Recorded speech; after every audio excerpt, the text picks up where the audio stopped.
कभी भी। ठीक है, HRCT हाई रेजोल्यूशन सीटी। बट ये HRCT आज के डेट में काउंटिंग में नहीं है, क्योंकि जितनी भी मशीनें हैं सारी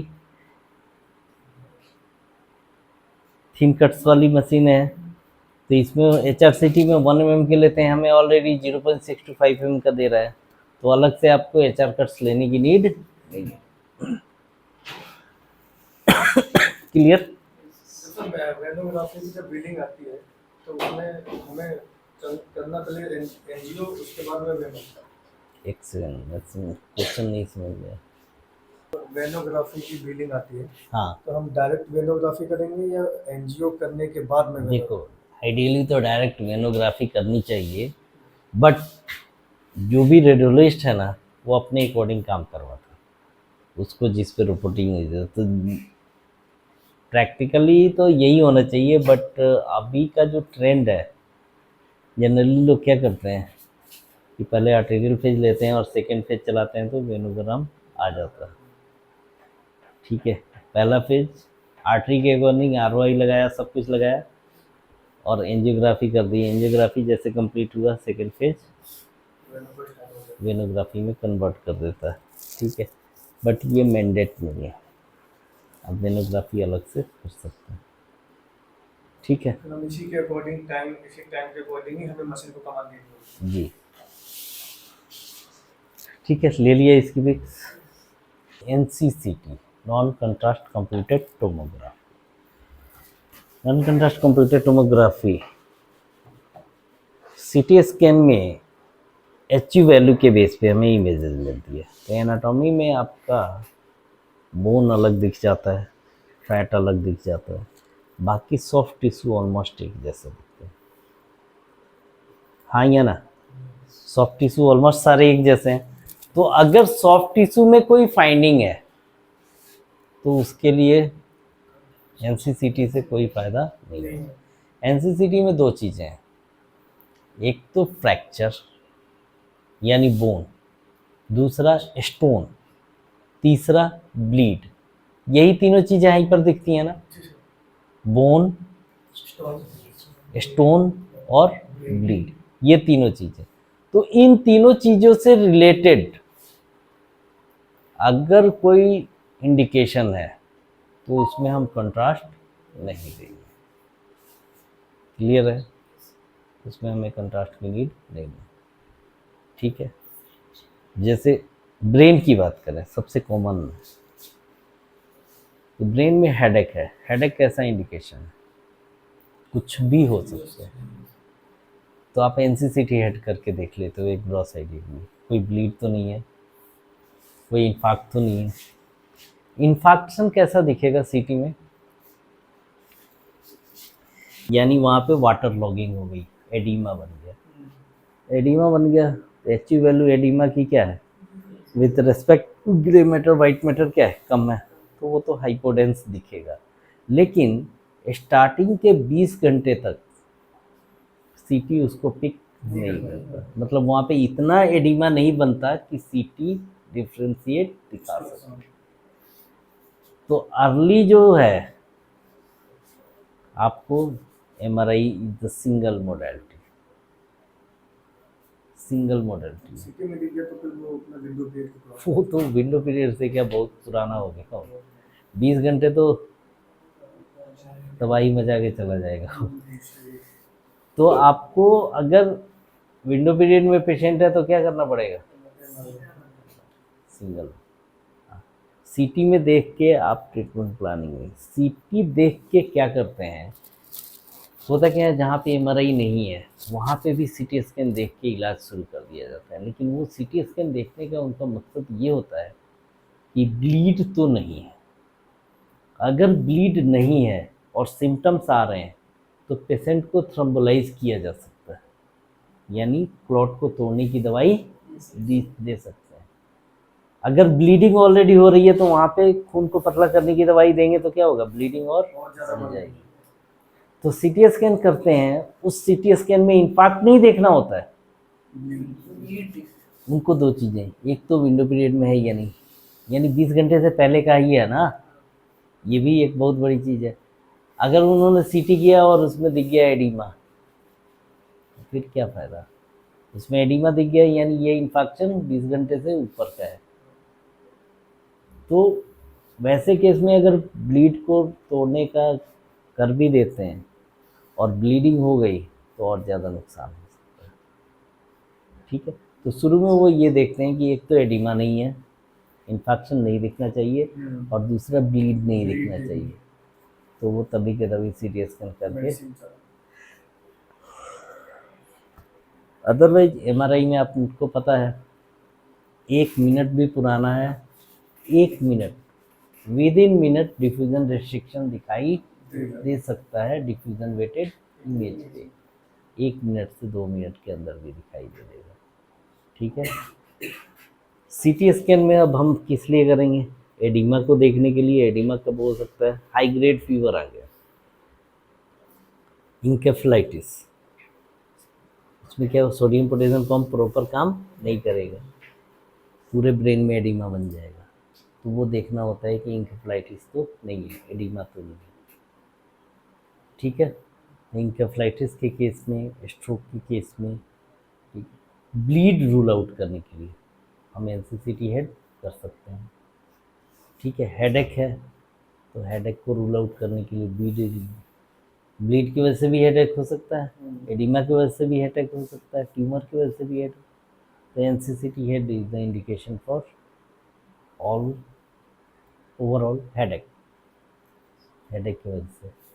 तो आपने क्या क्या इसमें देखा, ब्लीड देखा, एडिमा देखा, कैल्सिफिकेशन देखा, ऑलमोस्ट इससे रिलेटेड किसी भी बॉडी पार्ट का कोई भी स्कैन है हम कर सकते हैं। जैसे चेस्ट की बात करें, चेस्ट में लंग्स के अंदर एयर भरा है, न्यूमोथोरैक्स हो गया, क्या होगा, लंग्स कोलैप्स हो जाएगा, हवा कहाँ बढ़ जाएगी, थोरेसिक कैविटी के अंदर। तो जब आप सीटी स्कैन करोगे तो लंग पैरेन्काइमा वाला एयर और न्यूमोथोरैक्स वाला एयर दोनों एक जैसे दिखेगा। कंपैरिजन करेंगे ना कि नॉर्मल लंग्स और न्यूमोथोरैक्स, जो न्यूमोथोरैक्स होगा वो लंग्स कोलैप्स हो जाता है और पूरे जगह पे सिर्फ हवा भर जाती है, वो एयर बाहर के एयर के जैसी दिखाई देगी। ठीक है, लंग्स के अंदर जो एयर होगा वो ब्लैक, नो डाउट ब्लैक दिखेगा, लेकिन पल्मोनरी वेन, पल्मोनरी वेसल्स, इनके अंदर ब्लड है, इनकी डेंसिटी क्या होगी, उससे ज़्यादा होगी। क्लियर है, चलो। तो लंग्स पैरेन्काइमा में थोड़ा सा हाइपर इंटेंसिटी दिखाई देगा, आपको दिख जाएगा कि ये पैरेन्काइमा है, और लंग्स रप्चर्ड हो गया तो पूरा प्लेन एयर आपको दिखाई देगा। कोई डाउट नहीं, चलो। अब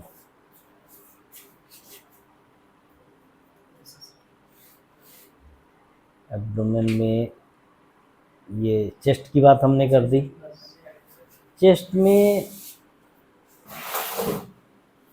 फर्स्ट टाइम आपने लिया एनसीसीटी, एचआरसीटी चेस्ट या चेस्ट प्लेन, तो कोई टीबी है, मास है, तो वो भी कंसल्टेशन आपको दिखाई दे देगा, नोट्स है तो कोई भी दिखाई दे देगा। क्यों दे देगा, क्योंकि वो लंग्स के अंदर है, तो लंग्स वाला एरिया कैसा हो जाएगा, ब्लैक, और जो कोई फंगल इन्फेक्शन, कोई भी मास या लीजन है इस तरह का है, तो उतने दूर एयर क्या होगा,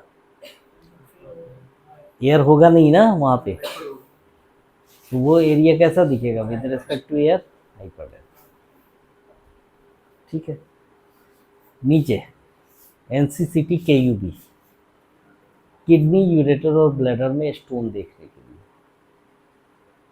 प्लेन स्टडी है एनसीसीटी केयूबी। ठीक है, ब्लैडर के अंदर stone, ruptured appendix, ruptured appendix में यूरिक रेट अगर पेशेंट का नहीं है तो आप प्लेन में भी देख के बता सकते हैं, सराउंडिंग में क्या होगा, एडिमा हो जाएगा।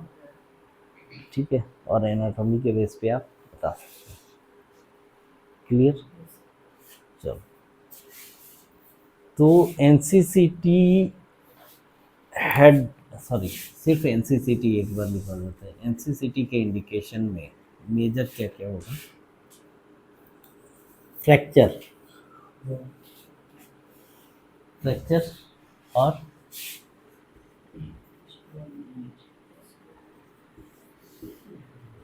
इससे रिलेटेड कोई भी फाइंडिंग हो हम देख सकते हैं। स्टोन आपने देख लिया कहीं पे भी, एडिमा आपने देख लिया कहीं पे भी हो सकता है, बोन क्लियर। ठीक, अब हम बात करते हैं कि हमें ना स्टोन देखना है, ठीक है। इंडिकेशन जस्ट मैं आज डिस्कस कर रहा हूँ। सॉफ्ट टिश्यू में कोई लीजन है, उसका नेचर पता करना है। और नेचर पता करने के लिए कंट्रास्ट देंगे, मेटाबॉलिज्म के अकॉर्डिंग वो हाइपर दिखेगा या हाइपर दिखेगा। अगर अर्ली आर्टेरियल फेज में या आर्टेरियल फेज में दिख रहा है, यानी ये क्या है, कैंसरस। अदरवाइज आर्टेरियल फेज में टिश्यू कैसा दिखना चाहिए, कंट्रास्ट कहाँ होना चाहिए, आर्टेरियल फेज में कंट्रास्ट कहाँ होना चाहिए, और टिश्यू कैसा दिखेगा।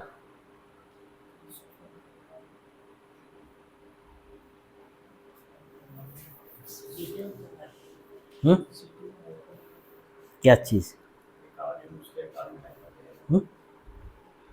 उसके अकॉर्डिंग हाइपर दिखेगा। क्या चीज़, हाइपो दिखेगा, किसके अकॉर्डिंग, तो वो टिश्यू के अंदर जाएगा। फाइंडिंग कैसी, जैसे हैप्लिक लिमिट को क्रॉस कर दिया, ठीक है। या आर्टेरियो Venus malformation, AVM, AVM आर्टेरियो Venus malformation. Malformation मतलब एबनॉर्मल, जैसे कैपिलरी डायलेटेड हो गई बहुत बार, इस तरह की चीज़ें अगर हो रही हैं, एवीएम बोलते हैं। कैपिलरी डायलेटेड हो जाती हैं, आर्टेरियो वेनस, आर्टरी और वेन का एबनॉर्मलिटी दोनों एक दूसरे से कनेक्ट हो जाते हैं। तो जब आप कंट्रास्ट दोगे तो आर्टरी में वो वेन के अंदर डायरेक्ट चला जाएगा, उसको बोलते हैं आर्टेरियो वेनस फिस्टुला। आर्टेरियो वेनस फिस्टुला, आपने कंट्रास्ट किस में दिया, आर्टरी के अंदर, और गया कहाँ, वेन के अंदर, तो एवीएफ इस केस में। अदरवाइज अगर आप आर्टेरियल कंट्रास्ट, आर्टेरियल फेज लेते हैं और सब कुछ अगर नॉर्मल है, तो आर्टरी के अंदर ही कंट्रास्ट होना चाहिए। डन, चलो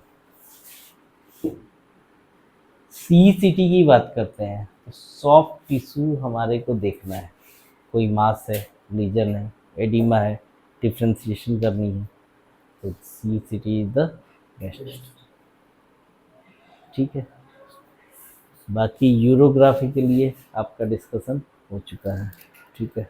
तो ये एक क्रॉस आइडिया था कि आर्टेरियल फेज हम कब करेंगे, वेनस फेज कब करेंगे, सीईसीटी, सीईसीटी में कौन सा फेज लेते हैं, मतलब ही है कि वेनस फेज, क्लियर है। चलो अब हम बात करते हैं यहाँ से, स्टार्टिंग से, हेड से। रीजन कितना कवर करेंगे, स्लाइस थिकनेस और स्पेसिंग। तो आज हम ओवरऑल स्लाइस थिकनेस और स्पेसिंग की बात कर रहे हैं, ठीक है। देखो फिल्म देने के लिए या व्यू देखने के लिए नंबर ऑफ इमेजेस हमारे को कम चाहिए। नो डाउट 264 स्लाइस है, तो हम क्या करते हैं, सीधे 0.625 mm के कट्स ले लेते हैं और उसको रिफॉर्मेट करके जैसा। लेकिन 0.625 mm के अगर कट्स ले रहे हैं तो 250, 300, 400, 800, 10 से इमेजेज आ रही हैं, सारी इमेज आप फिल्म के दे सकते हो नहीं। तो इसके लिए एक स्टैंडर्ड प्रोटोकॉल बनाया गया, जिसमें बताया गया कि किस पार्ट में कितने एमएम के कट्स जाने चाहिए। तो अगर मैं बात करूं ब्रेन या हेड, दूसरा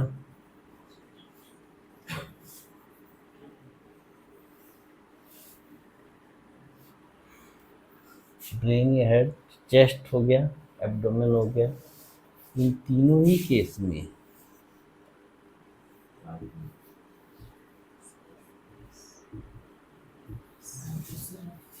फाइव एम के कट्स और 5 एम की स्लाइस, ठीक है। इस केस में, ठीक है। जब हमारे पास सिंगल स्लाइस की मशीन थी तो हम ब्रेन को 2 पार्ट में लेते थे, ठीक है। ये आपके नॉलेज के लिए बता दूँ। हालांकि अलग बात है कि आज के डेट में भी सिंगल स्लाइस मशीन लोग यूज़ कर रहे हैं और जॉब का ऑफर भी दे रहे हैं बच्चों को, ठीक है। उसमें क्या है,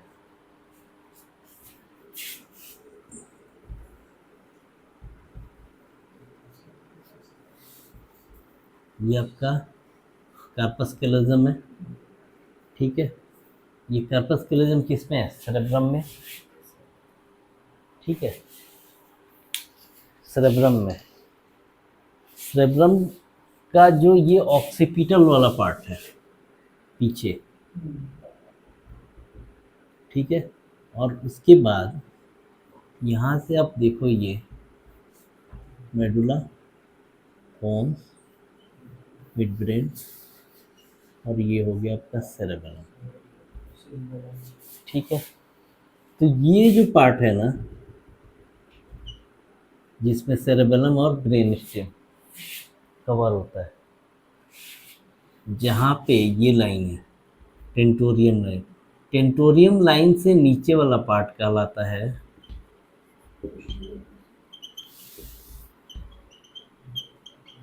आपको लग रहा है कि इतना ही एरिया कवर किया गया है, ठीक है, लेकिन इसके राइट और लेफ्ट साइड में टेम्पोरल लोब भी है।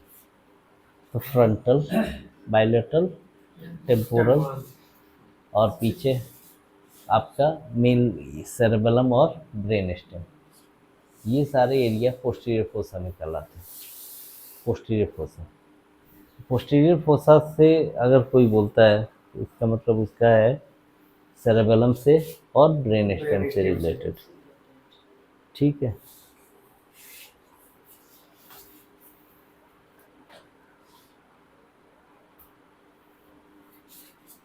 यहाँ से लेके यहाँ तक जो पुरानी मशीनें थी उसमें हम 5 mm के कट्स लेते थे, और इस लाइन से ऊपर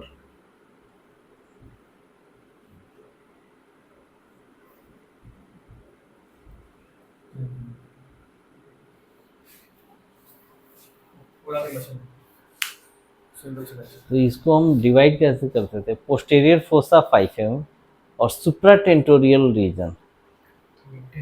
टेंटोरियम लाइन किसको बोलते हैं, तो सुप्रा टेंटोरियल रीजन 10 mm और नीचे हम 5 mm। चेस्ट में भी सुपीरियर मीडियस्टिनम 10 mm, मीडियस्टिनल वाला area 5 mm, inferior मीडियस्टिनम 10 mm।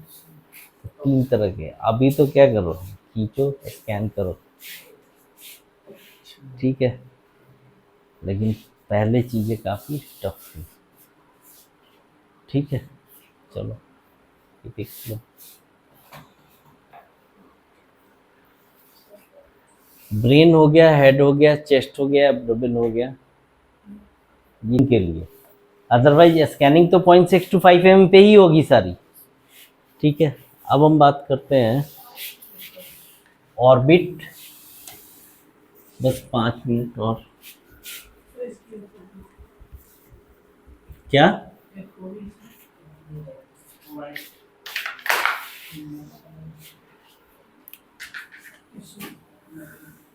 Orbit हो गया, पीएनएस हो गया, फेस हो गया, ठीक है। ऑर्बिट, पीएनएस, फेस, इनमें हम 2.5 to 3 mm,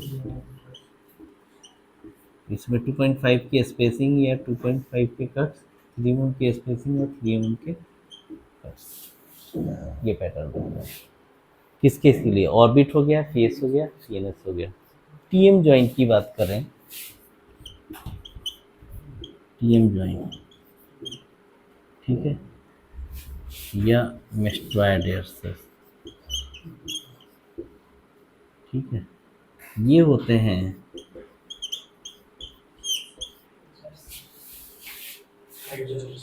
अच्छा हाई रिजोल्यूशन सीटी। तो इसमें 1 mm के कट्स जाते हैं, तो लिमिटेड इमेज आपको फिल्म में देनी होती है, 1 mm के कट्स हैं तो लिमिटेड इमेज। इसमें क्या होता है कि हमें सिलेक्टेड इमेज करके तब इमेज पे बनाते हैं, इमेज देते हैं। ठीक है, वो अलग बात है कि लोग क्या करते हैं, रिफॉर्मेट में डाल के स्टार्ट और एंड करके लूप बना के 20 इमेज दे दिया।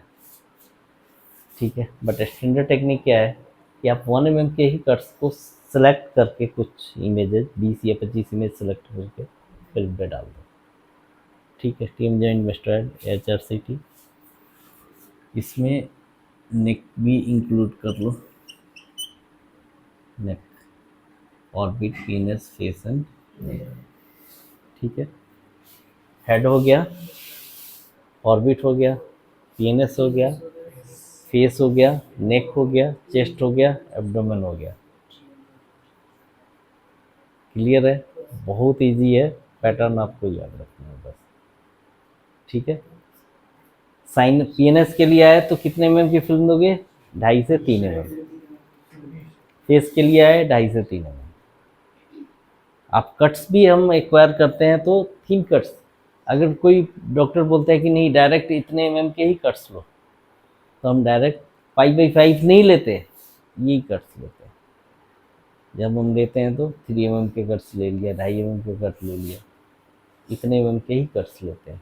फिर उसको वो रिकॉन में जाके थिन बना सकते हैं, रिकॉन में जाके, क्योंकि जो ट्यूब रोटेट हुई है तो वो तो पूरा एरिया, उसमें पूरा ट्यूब जब रोटेट की है तो रेज कहाँ कहाँ गया है, जितने में लिया है और बीच में स्लाइस दे दी है उस पर नहीं गया है, सब पे गया। सब पे गया है। एक्सपोजर तो सारे टिश्यूज में है, तो आप बीच में जितना इमेज लेना चाहोगे उतना इमेज लेना। ठीक है, इसकी पिक्स लो, ले लिया। अब हम बात करते हैं एक्सट्रीमिटीज की। जितने भी एक्सट्रीमिटीज हैं एक्सेप्ट रिस्ट जॉइंट, यही स्लाइस थिकनेस और स्पेसिंग लेवल, तो इसी में ऐड कर दूं मैं, all extremities except wrist joint.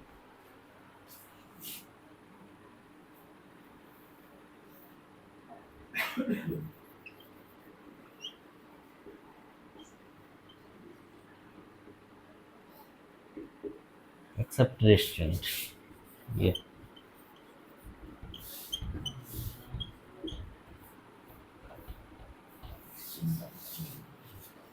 ठीक है,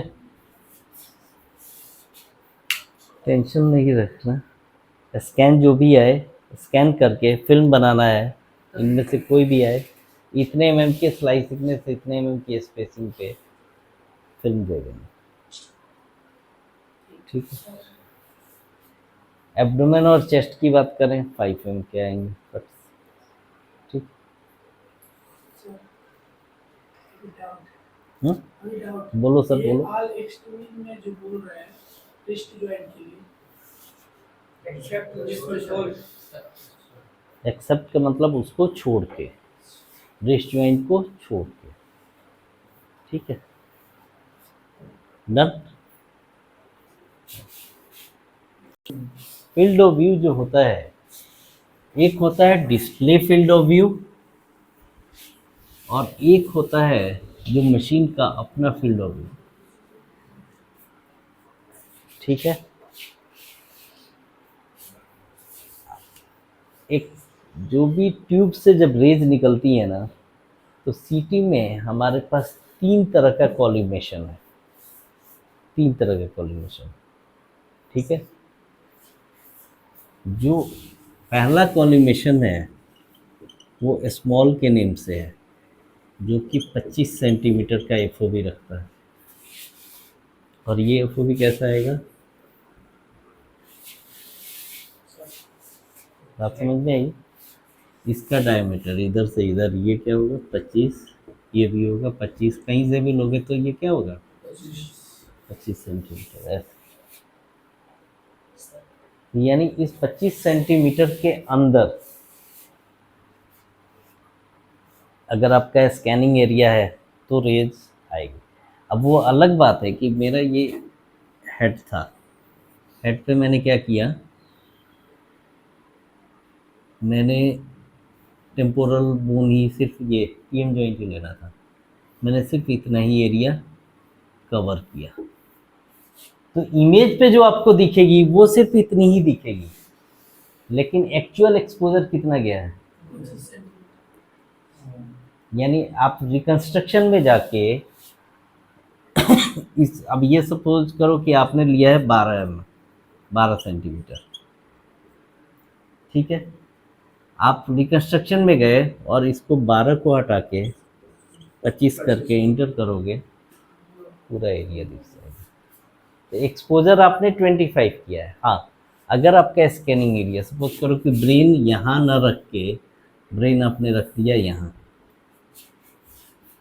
गेंट्री तो बड़ी है ना, तो टेबल थोड़ा डाउन कर दिया, या टेबल पोजीशनिंग करने गया तो टेबल ऊपर कर दिया और इससे बाहर चला गया, तो इतनी ही एरिया एक्सपोज होगा, इससे बाहर कट जाएगा। आप चाहे एफओवी बाद में कितना भी बड़ा करो, कोई फायदा नहीं है। 25 के अंदर अगर रहेगा तभी तो एक्सपोज होगा, 25 के बाहर चला गया तो ये कभी कभी होता है क्या, पीछे से कट रहा होता है तो वो बेफिक्र हो जाते हैं कि कोई नहीं, एफओवी में बड़ा कर लूँगा। वो जो पीछे से कट रहा है वो एफओवी के वजह से नहीं कट रहा है। आपने क्या किया, सेंटरिंग जो है टेबल की, ये जो है OM line should be centre of the gantry. जो गैंट्री है ना, इतनी ये गोल गैंट्री है, तो ये हमारा जो लाइन होना चाहिए वो गैंट्री के सेंटर में होना चाहिए। कभी कभी वो पोजीशन करने जाते हैं, नीचे कर दिया, नीचे अगर आ गया और इस जो कॉलिमेशन से नीचे आ गया तो फिर वो परमानेंटली लॉस हो जाएगा। चाहे आप कितना भी एफओवी बड़ा खोल के स्कैन, आपने इसके नीचे सेंटरिंग कर दी और scanning display field of view इतना दिखाया, तो आप तो बोलोगे कि यार कवर तो मैंने पूरा किया था, ये कट कैसे गया, क्योंकि वो एक्सपोज ही नहीं हुआ, तो वो तो कटेगा ही। स्लाइस इस पे दिखाई देगा, लेकिन आप डिस्प्ले फील्ड ऑफ व्यू आपने रखा है, तो डिस्प्ले फील्ड ऑफ व्यू जितना रखोगे उतना दिखाई देगा। क्योंकि ओरिजिनल एफओवी आपका कितना है, 25। इसको हम बोलते हैं स्मॉल या हेड एफओवी। उसके बाद आता है मीडियम में 35 होता है, ठीक है। उसके बाद आता है लार्ज में 50 से लेके 54 तक, ठीक है। तो सर ये मशीन की जनरेशन पे डिपेंड करता है या स्लाइस पे डिपेंड करता है? नहीं, आपके पास किसी भी मशीन पे ये तीनों कॉलिमेशन है।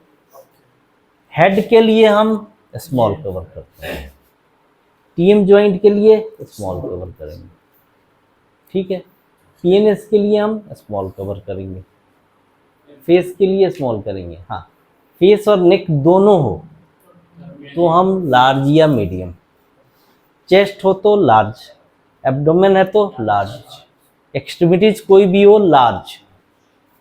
रीजन क्या है, आप एक नी कर रहे हो, डिस्प्ले फील्ड ऑफ व्यू में राइट नी ले लिया, डॉक्टर जब रिपोर्ट बनाने गया बोला यार मेरे को कंपेयर करना था, दूसरा नी भी चाहिए, दोनों एक साथ लो।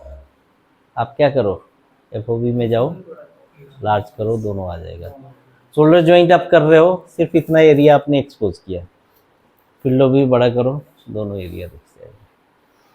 क्लियर है, फील्ड ऑफ व्यू समझ में आया। हर चीज़ का तरीका है, अलग अलग से बताना होता, ठीक है। उसमें एफओवी अलग है, एमआरआई में एफओवी अलग है। क्लियर है। चलो आज अगर ये सही आंसर नहीं दिया तो तू पीटेगा, ठीक है। आज रहने देते हैं इतना ही।